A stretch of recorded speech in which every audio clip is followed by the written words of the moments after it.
Hello everyone and welcome back to another video from Crazy Gamer. In this video, I'm going to show you how to change your profile picture on the Raid Shadow Legends game.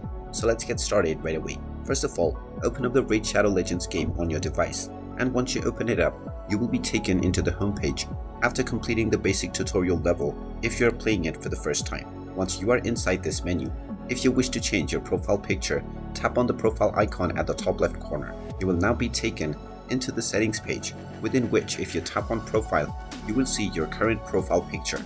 You can simply tap on the edit icon at the bottom left corner of this picture, and now you will see various different avatars that you can set by choosing from the available ones. Simply tap on your desired avatar and then tap on the confirm button. You can unlock more avatars by using season passes to unlock the ones that are shown underneath. There are also various different tiers of avatars that you can unlock as you progress further within the game.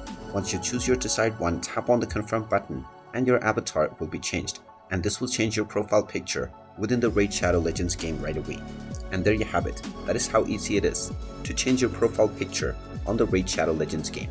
If you find this video helpful, make sure you hit that like button and subscribe to our channel if you haven't done so already. Also ring that notification bell to never miss another update from us. Thank you for watching, and I will see you again in the next video.